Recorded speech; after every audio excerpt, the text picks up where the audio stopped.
Look at the man in the orange jumpsuit. He is Jerry Burns, a small-town Iowa businessman who spent decades building a life and a family. Now he sits in a courtroom, facing life in prison for a brutal murder committed 40 years ago. The prosecution's case centers on a specific physical link. Investigators found the defendant's DNA directly on the victim's dress at the crime scene. The defense isn't denying that the DNA belongs to him. Instead, they are utilizing a strategy known as transfer theory. They are not challenging the identity of the genetic material, but the method of its arrival. The argument is built on the extreme sensitivity of modern testing. The defense claims that microscopic particles from an innocent interaction, like a sneeze or a cough in a public place, could settle on the fabric and be detected decades later, even if the person was never there. This creates a paradox for the jury. Science has definitively linked the suspect to the scene, yet the defense is using the precision of that same science to deny his guilt. To resolve this, the court has to look back at the origins of the evidence. In 1979, the United States was gripped by an energy crisis and long gas lines. But in Cedar Rapids, Iowa, life was still defined by a quiet, small-town atmosphere, where people felt they didn't have to worry about the violence of bigger cities. That sense of security vanished just before Christmas. Michelle Maitinko, an 18-year-old high school student, was found dead in her car at a brand-new mall parking lot. She had been stabbed more than 20 times. Detectives were met with an investigative vacuum. There were no surveillance cameras in the lot, no witnesses came forward, and in 1979, forensic DNA testing did not exist. Investigators were forced to rely on traditional methods, putting Michelle's ex-boyfriend and her friends through hours of questioning and lie detector tests. None of it yielded a suspect. Without a lead, the town turned to speculation, with rumors of drug rings and prostitution causing further trauma to Michelle's family. For nearly 40 years, her parents lived with the weight of an unsolved crime. This lack of forensic tools allowed a killer to remain unidentified for decades. It wasn't until the application of genetic genealogy that a name finally surfaced, leading to a legal battle where the science itself would be put on trial. The process started in 2006, when investigators finally extracted the killer's DNA from the victim's dress. But when they ran it against standard police databases, they found nothing. The killer had no criminal record on file.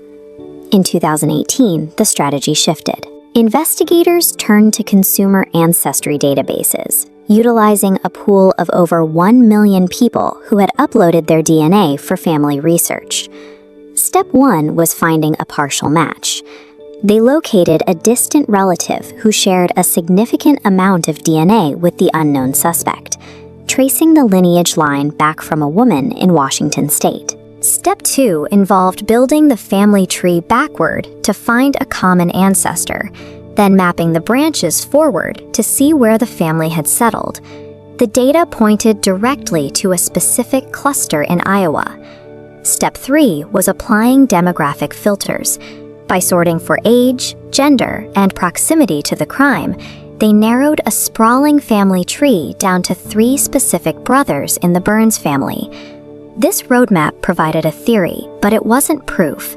To make an arrest that holds up in court, investigators had to get a physical sample from their suspects in the real world. The challenge was operational. To confirm which brother was the match, police had to collect their DNA without alerting them, preventing any risk of the suspect fleeing. They started by tailing the first brother to a golf course. After he finished his drink, detectives moved in to secure his discarded straw. The lab results came back. He was not the match. The team then focused on the second brother in a different city. They waited until his garbage was set out and retrieved a used toothbrush. Once again, the lab confirmed he was not the killer. Finally, they turned to the third brother, Jerry Burns. Detectives followed him to a Pizza Ranch buffet and waited.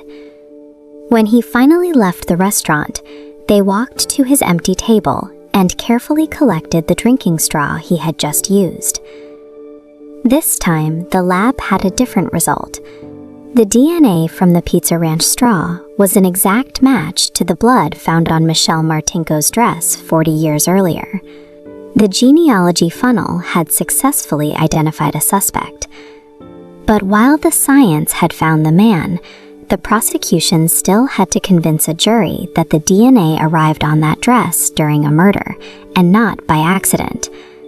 The trial became the final showdown for this new forensic era. The defense challenged not just his guilt, but the implications of the technology itself. The defense's entire case rested on their expert witness, who testified that it is scientifically possible for DNA to be transferred innocently without any direct contact between two people. The prosecution countered by pivoting from the theory of the laboratory to the reality of the crime scene. They asked the jury to consider the context of the evidence. They contrasted the idea of a drifting sneeze with the physical struggle that took place inside that car. Michelle had fought for her life against an attacker who stabbed her over 20 times. In their closing argument, the prosecution pointed to the location of the DNA. It wasn't found in a random spot. It was in the exact area where the struggle was most violent. They argued that the idea of an accidental transfer in this context was a mathematical impossibility. The jury agreed, reaching a guilty verdict in just 3 hours.